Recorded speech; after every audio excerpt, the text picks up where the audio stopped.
first came out, we all got excited. We as a developer community went from basic editors to the tool, as we call it, Visual Studio. There's clearly demand for building these types of apps. We had the world of the intranet, so within your corporate boundaries, and the internet.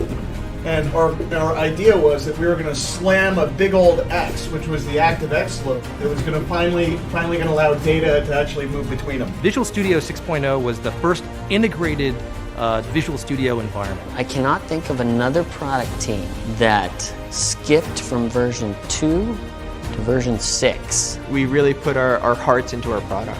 It's amazing the quality of what was produced. This is the symbol that we're going to be making out on the field today. With Visual Studio Express, we democratized development. And what that meant was you don't have to be a developer to build an application. That's really what our goal was. How do we make it easy to download, get the product, build the application that you're looking to build? Visual Studio would never have gotten where it is today without the creation of a developer community. That was the magic that made us who we are. Now, thinking back on where Visual Studio was in that era and where it is today, we continue to create more and more of those magical moments. Our goal is to make the product better and better, every day. We want to build the best tool to support any customer, no matter what kind of application or service they want to develop on any operating system. It's very contextually clever. And it's just a lot more fun. Users can rejoice because This is really just the beginning. It's the Visual Studio 2022 launch. This is a huge release. It's so exciting to actually make sure that every version of Visual Studio is more performant, it's more reliable. Visual Studio can help you refine your app to scale with the most complex of situations. You got more room to move with 64-bit. That's exactly right. So what we're looking at is pretty cool. Visual Studio isn't just an editor, right? It's an integrated development environment. Faster and responsive. It's really driven the industry in a lot of ways. There's always a bold promise with Visual Studio, and its bold promise is to make things easier and better. And that's why I love it. I thank you for continuing to make this the world's most popular development tool. Happy birthday, Visual Studio.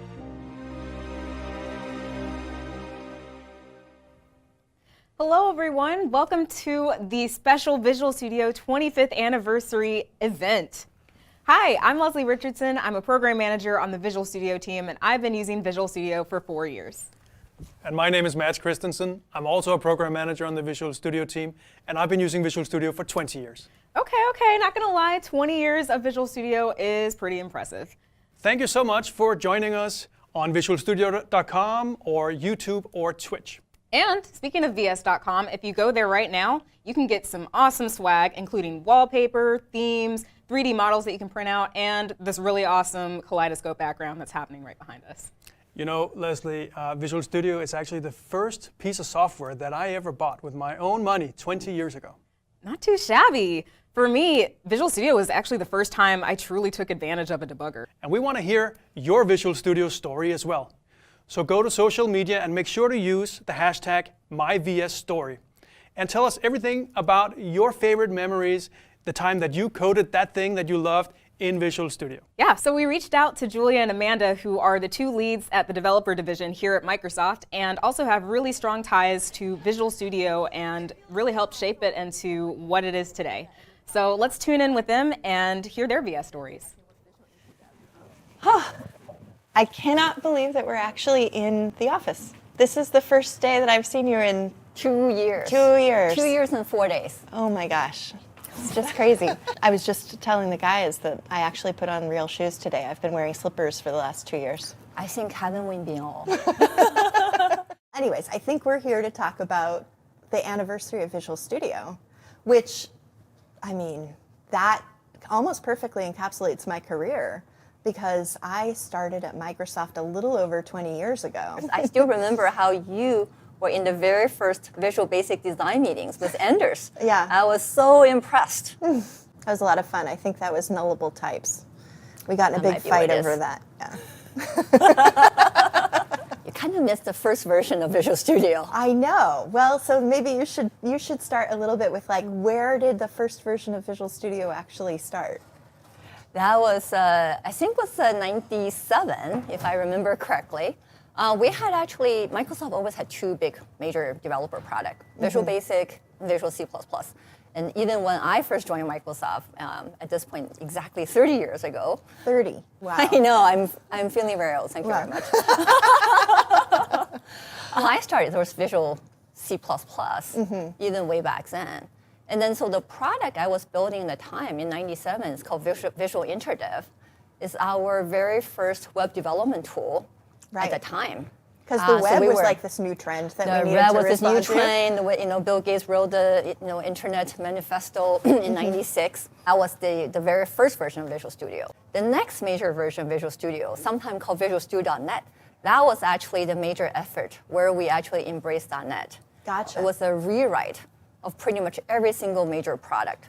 The entire Visual Studio family into one single IDE, one single consistent experiences. And that is the Visual Studio that people are using today, was entirely rebuilt. You shipped Visual Studio.net. That's about right when I started. Yeah. Almost, it'll be 21 years this summer. It was summer 2001, right? Summer of 2001. So that was right after the Visual Studio.net shipped for the first time. And I remember starting as a college student and using seeing IntelliSense just pop up on the code editor. And the idea that you would have statement completion or anything that would guide you to what is the right set of things to type was completely strange to me. In that era, I was used to using the command line to compile my code. It was almost like the expectation was that you had to write perfect code for an hour. And then you would compile and if you were a good dev, then you'd have no compile errors, and it would compile and you'd test the runtime. I think that you just described a very common experience the first time someone ran into have a full IDE. How do you think about building the next version of Visual Studio? So the fundamental culture that we really want to land the team on is customer obsession. We want to be data-driven, and we want to make sure we're shipping high-quality product to our customers all the time.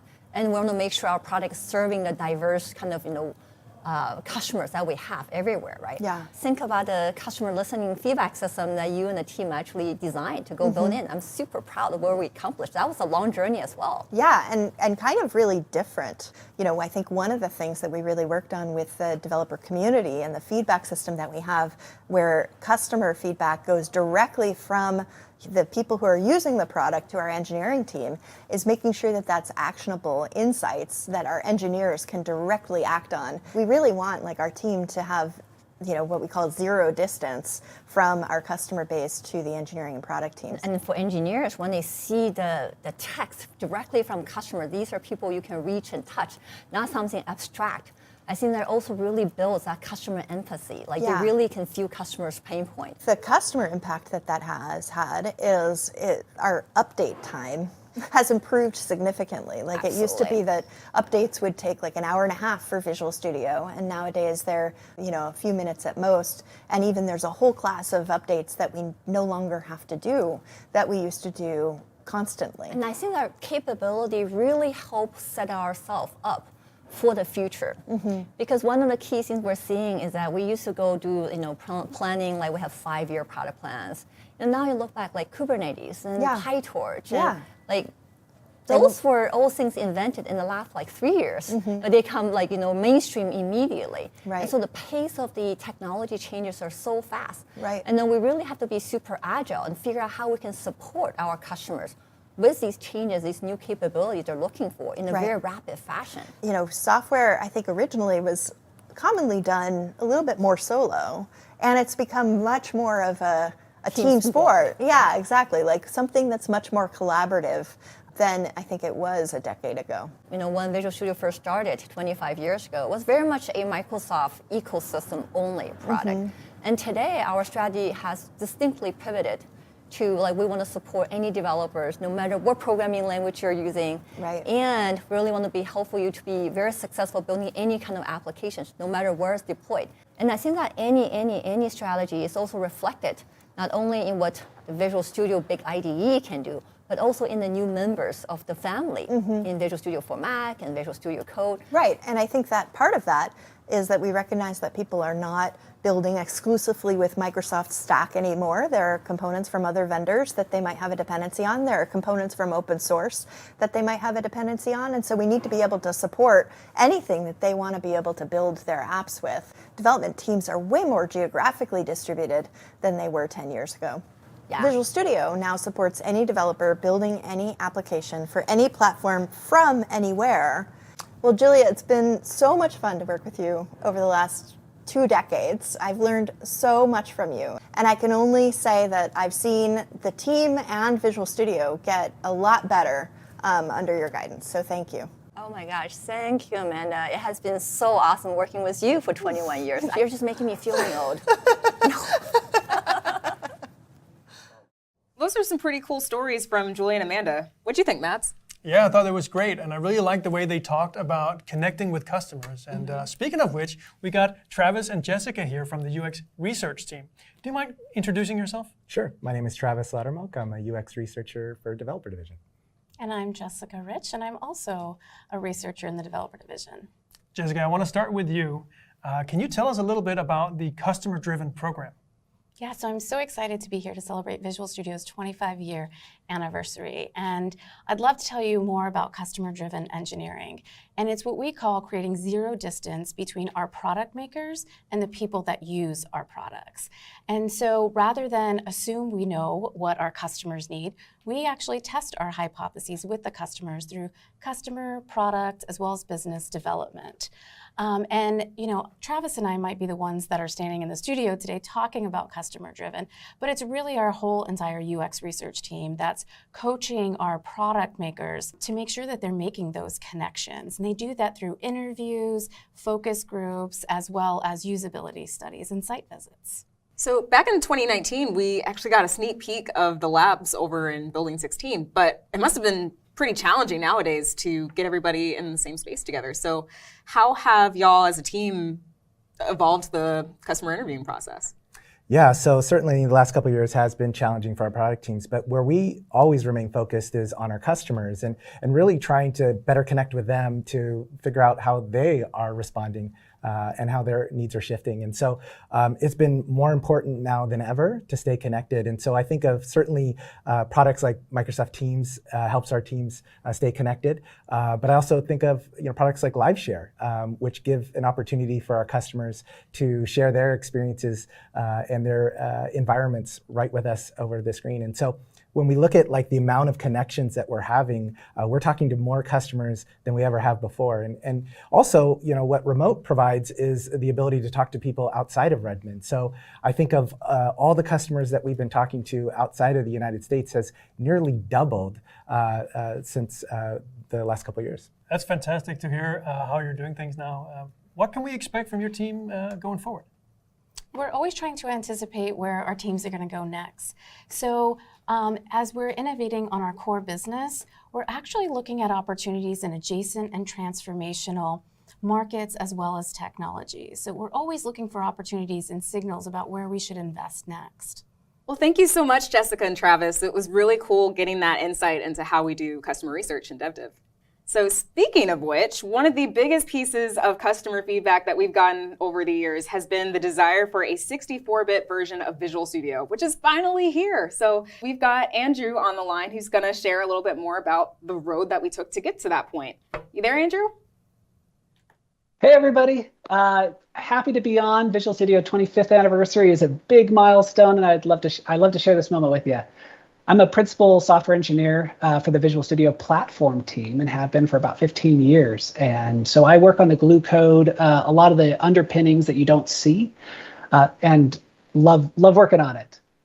Listening to your Visual Studio stories has made me think of my own.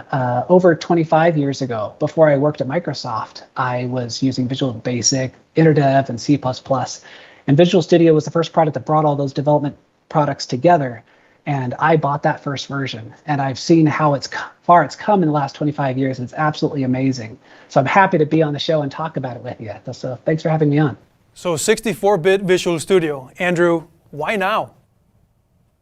It's a really exciting transition, one that I've looked forward to for a long time.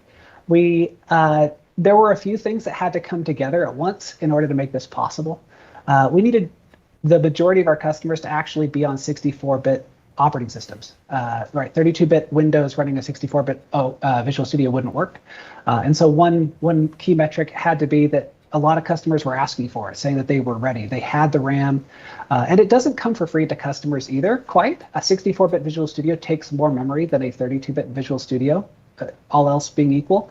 So we had to wait for that trade-off to happen, and we were looking for customers to give us that feedback. Some other things that were holding us back, besides just 32-bit OSs being commonplace and a little bit of memory, is Visual Studio has a lot of managed code in the process. And years ago, the CLR didn't have a JIT that optimized 64-bit code as well as 32-bit code. So Visual Studio would actually get slower in 64-bit. And that's something that has improved as the .NET framework has matured. And so now we actually get much better performance in 64-bit Visual Studio, both because of the JIT and because with more memory, we can do a lot more things without having to flush things to disk all the time. Yeah, so it sounds like the road to 64-bit was a massive undertaking. So what were some of the challenges that the engineering team went through as they were trying to make it happen? I'm proud of what Visual Studio can do. So a lot of our customers might be thinking, hey, all I had to do to target 64-bit with my app is just go to platforms, add an x64 target and build, and now I have a 64-bit app. So what took Visual Studio so long? Visual Studio is a massive, massive app. It has code and DLLs that compile from probably hundreds of repositories. And so it's not just one solution. It's thousands of solutions coming together, all having to target 64-bit. There's a lot of managed code, but that didn't get a free ride all the time either. It was certainly it wasn't that much work. But actually, it turns out the native code, if Visual Studio is an all-native app, it probably would have been easier because all of the native code is written quite well to be able to target different ones if you recompile. And C# is too, but when the two come together, because Visual Studio is very much a mixed managed native app, we had dozens of interop assemblies that would define the interface that these would talk to each other with. And the problem was some of these interop assemblies made assumptions that an int32 value was the same length as a pointer, which was fine as long as we were 32-bit. But as soon as we went to 64-bit, that interop layer broke down. And so we had to fix up those. And some of these interops have been around for 15 years or more. And we didn't even have the source code for it anymore. And so we had to do a lot of digging and recreating of these interops to give us the freedom to change them in order to make this a stable environment. And the other thing to consider was the impact to customers and specifically the extensions that they will use with Visual Studio, because we have native extensions as well as managed extensions. And so the native extensions just won't work. They'll have to be recompiled, and so that's impactful. And then the managed ones, we did the very best we could when we were fixing up our interop assemblies to make them at least source compatible so that they would just have to recompile against the new interops and go. In a few cases, I think they do actually have to change a little bit of source code, but we always do the best we can with VS updates to minimize the impact to extensions code. Yeah, as someone who works on the extensibility team, it was definitely a long road talking with extenders and supporting them in their migration to 64-bit. And yeah, it was definitely a learning experience along the way. And I had to upgrade probably around 100 extensions, and it all went fine, but it took a while. Yeah, so we hope that moving forward with the new versions of Visual Studio that come our way in the future, that we're able to make that transition even smoother. So Andrew, thank you so much. It's always a pleasure talking to you. Likewise, and happy anniversary to Visual Studio. Yeah, thanks a lot, Andrew. So 64-bit Visual Studio and pretty much every feature in Visual Studio would not be possible without the awesome engineering team behind it. So I actually got to talk with some of my fellow coworkers and teammates, and they talked about their stories with Visual Studio and all the fond memories they have working on it. So let's take a look. This is the first team that contributed anything to the current Visual Studio shell. This is the team that transitioned from Blackbird to become Internet Studio, which eventually got the incredible name Visual InterDev. You'd think that was a bad name. The name that it was going to be before they called the visual internet was Osmion. No. Yes, honestly. We would get these mountain of CDs and you would put them in one at a time. And that was the installation process. And I remember they were just in their little plastic sleeve and they were just piled in there. This is actually a genuine one. This is actually still shrink wrapped. I have here a Be a Code Ninja hat. So this one's from 2005. I found this really old sticker, but this was from VS 2010. Got one of those. Yeah. It says November 9, 2000, Microsoft.net. The first programming class that I took when I was in high school, we were building a WinForm app in Visual Studio. At that point, I've never thought that one day I would be working on the product myself. I had chosen the launch of 2015 to be my first day, and everyone was in the courtyard having a great time. There's Beth right there. That's me. Yeah, so when I was an intern, and we were just about to do the PDC, which was in the summer that year, where we were going big. We were going to talk about .NET, and we were going to reveal and talk about C#. So we wanted to have a demo. I spent a little time today porting that demo to Visual Studio 2022. What it allows you to do is open and view Quake models. It allows you to rotate it. Quake models had the ability to have animations, and it also did texture mapping. So basically I started to be interested by programming when I was 12, but I discovered about Visual Studio only when I was 14. Part of my learning of VB.NET and later C# was IntelliSense. I also learned Visual Basic through IntelliSense, VB.NET through IntelliSense as well. IntelliSense actually changed the way you program, and how you learned, right? I mean, it's pretty pivotal, and Visual Studio, that's where it came from. I love all the IntelliCode stuff, the whole line completion. It's almost like with the IntelliCode, it's kind of almost magic. The IntelliCode and some of those code synthesis tools are also really helpful in the accessibility space. We're starting to get feedback from folks, especially people with dyslexia and things like that, having IntelliCode jump in and make sure all the characters are in the right order. The technology is helpful to a lot of people, but we're getting feedback that's really useful in that space. I'm proud to be a part of it. It's exciting, can be a part of how the next generation of folks learn how to code using Visual Studio and our services. To Grace's point, is kind of inviting more developer types into our space. And I think that's a great thing. To pivot it a little bit, what's everyone excited about with the future of VS or just anything adjacent to VS? Yeah, I continue to be just incredibly excited by where it's. I think working on IntelliCode, working on the AI assisted space is ridiculously exciting, really, because we're still on that sort of almost vertical climb. I'm excited about the continued movement towards just basically one model for development, getting away from the idea of I'm a desktop developer, I'm a web developer, I'm a mobile developer. I'm a nerd for debugging, but the idea of pulling in a memory dump from a completely different OS, dropping it in Visual Studio, understanding the context it was sitting within a different operating system, and then being able to interpret that so that folks understand where they are, I absolutely love that. Pinnable Properties has a special place in my heart. One of the first projects I ever worked on, and I use it all the time. I'm a big fan of the personalization features. It makes Visual Studio a lot more flexible for a lot of folks, a lot more inclusive, and a lot of the themes make it possible for folks with disabilities to make Visual Studio their own. I love the ligatures and being able to have the new font that we've got in there. I like to feel like I'm working in the environment that is mine, and little things like that. I love that. I'm all about simplicity and helping people understand concepts in a more straightforward way. I think we have achieved that with it's not just the language, it's also the frameworks. So trying to do an ASP.NET application or something like that, it's day and night compared to 5 years ago even.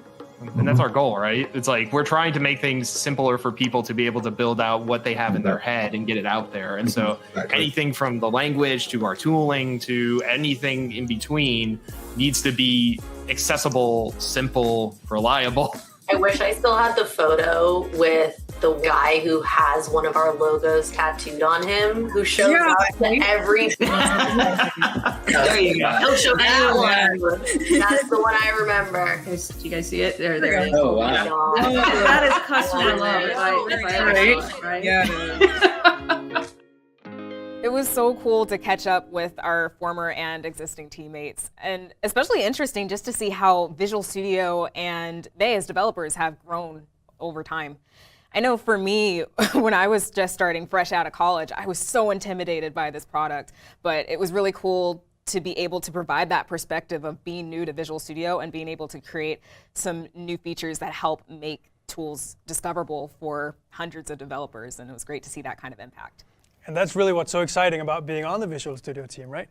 The fact that we can see customers using Visual Studio every day, using the features that we spent months, if not years, designing and developing, whether it's multi-carat support, live share, or IntelliCode. It is really what motivates us and drives us to make Visual Studio better every day. Absolutely. And now that we have heard from the Visual Studio team, let's check in with a startup from Arkansas and hear how they're using Visual Studio.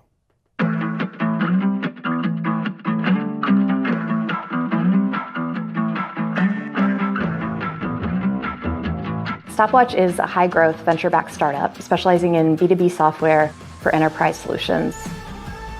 Stopwatch is really designed to help big CPGs, consumer packaged goods companies, solve problems in the data and the analytics space. As a small company, we have to be nimble and we have to use the tools that allow us to be nimble within the ecosystem. We use Visual Studio 2022 at Stopwatch to manage all of our back-end infrastructure and processes. That goes from everything from our entity framework and data model layer all the way up to our web APIs and what we serve our front-end application with.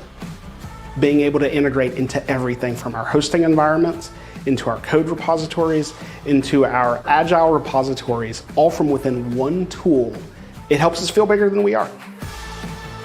All of the innovations that have come recently with tying everything together to see all of my resources in the cloud from within the IDE. You've got everything at your fingertips. Being able to use LiveShare from a collaboration standpoint is really huge. When you bring new people in, they have to learn the code base. And being able to sit potentially hundreds of miles apart and look at the same piece of code together definitely helps get everyone on the same page. The IntelliSense features are absolutely faster than ever. That helps us bang out more code and checking for errors, compile time errors, and really helping us, find issues before they make it into the code. As we push code automatically, it's got a great integration with Git and our source control. We're able to keep a very tight iteration loop, get feedback faster, and keep iterating quicker. I can craft my version of Visual Studio to be able to fit my needs. The extensions that I use help my productivity immensely. Being able to tailor the IDE to my patterns helps me be more efficient whenever I'm writing code. Hot Reload allows you to modify your code, and with one button, you don't have to recompile it. So what Hot Reload allows you to do is react faster. It helps with troubleshooting, helps with debugging. But Hot Reload has changed the game when it comes to software development. .NET enables all of our stack front to back. We have our data access layer built in .NET, our web APIs and web services are built in .NET.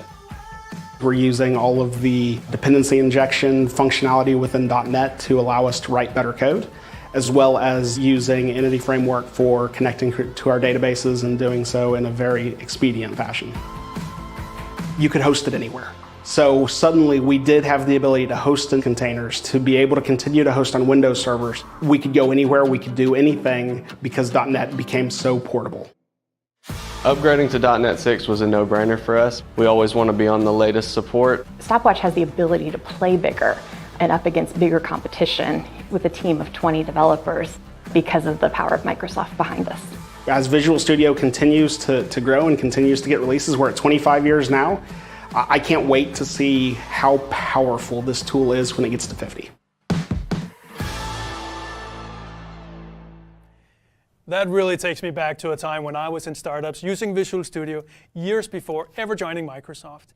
And it's really cool to see that Visual Studio is still able to provide for developers and teams, big and small, everything they need to build whatever comes next. Yeah, as someone who works on the product, it really brings it all into perspective, getting to see your baby out in the wild and seeing developers use Visual Studio for their real world scenarios. So that's really special. And with that concludes our 25th anniversary Visual Studio Spectacular. Thank y'all so much for watching. We talked a lot about Visual Studio's past, present, and future. And with that, happy birthday, Visual Studio. Here's to 25 more years. Thanks so much to everyone who's come along to or tuned into our conferences. We can bring the content, but it's you folks who make it feel like a community. Hey, this is Leslie from the Visual Studio team, giving a special shout out to the extensibility community for 25 years worth of personalized experiences for so many Visual Studio developers. We just wanted to thank the feedback community, from the bugs that you guys squash to the features you suggest. It really keeps Visual Studio on the right track. Thank you. Thank you so much, students.